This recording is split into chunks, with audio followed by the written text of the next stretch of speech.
আসসালামু আলাইকুম। ফেসবুকে ঘুরতে ঘুরতে সামনে চলে আসলো সিজি বাইটের এই পেজটা, এবং রিসেন্ট অনেক ভিডিওতে দেখলাম যে এই পেজের অনেক কথাবার্তা বলতেছে। এই কারণে চিন্তা করলাম যে একটা পিৎজা অর্ডার দেওয়া যাক, এবং ওনাদের পিৎজার রিভিউগুলো দেখলাম অনেক ভালো, এবং এখান থেকে আমি অর্ডার করেছিলাম স্পেশাল সিজি বাইট পিৎজাটা এটা। এবং ওনারা রেফার করেছিল আমাকে এই পিৎজাটা নাকি ভালো হবে, এই যে পিৎজা ডেলিভারি ম্যান পিৎজা দিয়ে গেল, এবং ডেলিভারির একটা অনেক সমস্যা ছিল, মানে ওনার ফোনটা নষ্ট হয়ে গিয়েছিল, এই কারণে উনি অনেক কষ্ট করে পিৎজাটা দিয়েছে। ওনাকে অসংখ্য ধন্যবাদ বাসা খুঁজে। আর এই যে বাসাতে পিৎজা নিয়ে চলে এসেছি, এবং এটা ছিল আমার ছোটো বোনকে সারপ্রাইজ দেওয়ার জন্য পিৎজা অর্ডার করেছিলাম।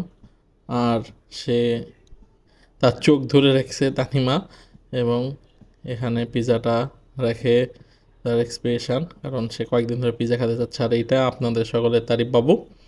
সে পিৎজা পেয়ে মানে সেই লেভেলের খুশি। আর সম্পূর্ণ ভিডিও দেখার জন্য আপনাদেরকে সকলকে অসংখ্য অসংখ্য ধন্যবাদ। এবং হ্যাঁ, অবশ্যই সাবস্ক্রাইব করবেন, ফেসবুক পেজ ফলো এবং শেয়ার করবেন ভিডিওগুলো, আর কেমন লাগলো অবশ্যই জানাবেন।